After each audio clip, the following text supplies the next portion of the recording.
Today on Yackin Wit Yoni, we're going to recap Bucks Grizzlies and a new edition of Yanni's Take. That's all right now on Yackin Wit Yoni.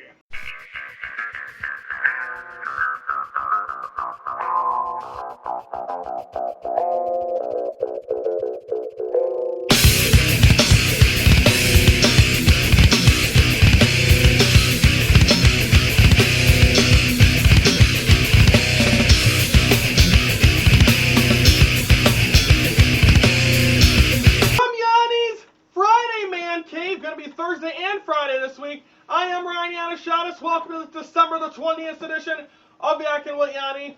And we'll kick it off right now. We're recapping last night's game between the Bucks and the Grizzlies. The Grizzlies win this one 90-80. And let's go to the bullet points. Game to forget for Monte Ellis. His first shot that he made in that game was late into the fourth quarter. Just an ugly game overall, something that you don't expect. But again, it was a close game throughout, and and he wasn't a factor in it. So I think that's a big, definite big thing for them, for the Milwaukee Bucks. But they do lose this one. And Monte Ellis, with every shot he couldn't. I don't think he can make a shot if the hoop, or the basket was about the rim, you should say, was 10 feet wide. Second one, turnover bonanza. It seems like the Grizzlies, that's why the Bucks stayed in this game a lot, is because there was crucial turnovers by the Memphis Grizzlies. They were throwing the ball away.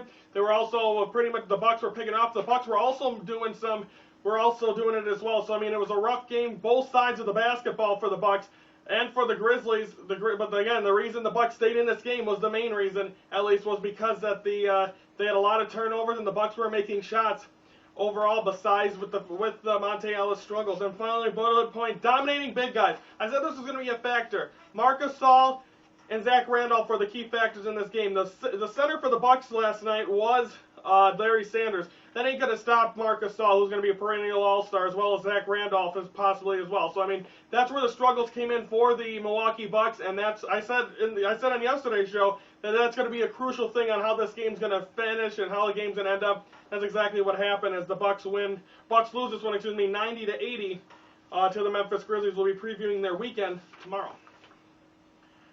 Yackin Wit Yoni is on top of it when it comes to social media. That includes Twitter, where you can get active with the show. So don't forget to follow Yackin Wit Yoni on Twitter. Yackin Wit Yoni 1 is the Twitter handle.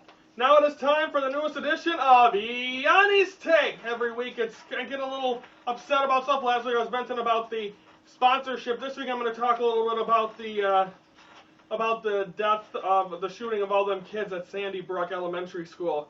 And this is a tragic shooting. I mean, it's just a terrible thing when you look at it. I mean, people that obviously are not all there go after innocent kids of 6 years old. And you saw I've seen some of the parents get interviews and all that, and it seems they all said pretty much the same thing. They forgive the shooter for what they did. I don't know how you can forgive it. I think they're just sitting there right now in a state of shock that they don't understand they understand what's going on and what happened, but they just can't believe it that their kid is gone.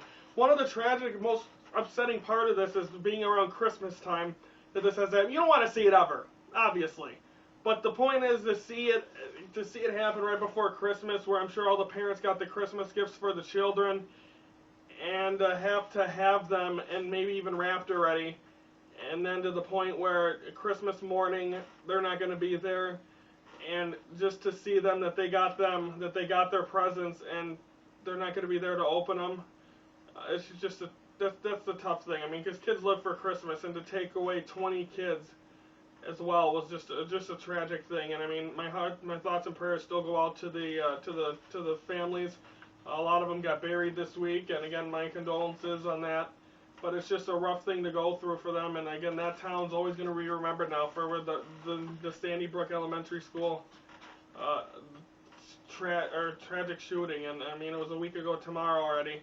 And when these kids are supposed to be excited for Christmas break and all that, and now they're gone. And I mean, you saw Jack Pinto, one of the young kids, Victor Cruz, with New York Giant. He was there, wrote his name on the shoe, and he went to go meet the family and all that. So I mean, people are trying their hardest to do that, and great job by him. But it's definitely gonna be a rough patch. And then on top of that, with the president having to worry about the whole money situation and having to worry about that, he's done very professional about this. But it's just a very tragic thing, and again, it's nothing that anyone would want to go through. I mean, I'm an uncle of a 3-year-old and a 2-year-old, and to think of sending them off to school and then never seeing them again, it would break my heart.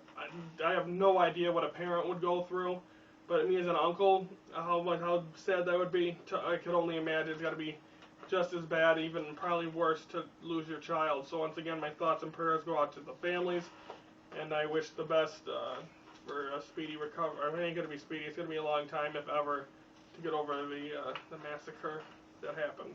That is my new edition of Yanni's Take on that. Do you want to be a guest analyst on Yackin Wit Yoni, either via phone or be in studio? Just email me at yackinwityoni@yahoo.com or on Facebook. We'll work something out. We'd love to see new people. We'll be mainly in here starting in January, starting the new year.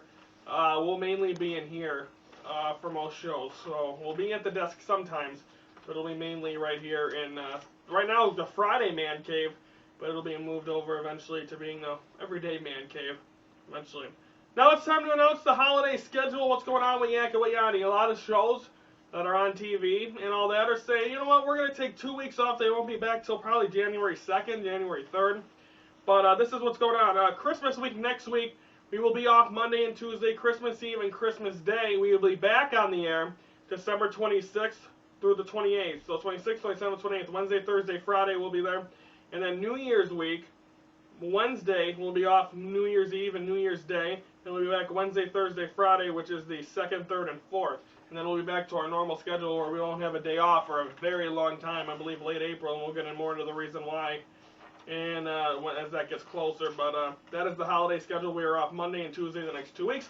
We'll be back Wednesday and Thursday, and don't forget, we're not going to miss any. You're not going to miss anything. We're going to recap tomorrow. We're going to be previewing that long Christmas weekend, so stay tuned for that.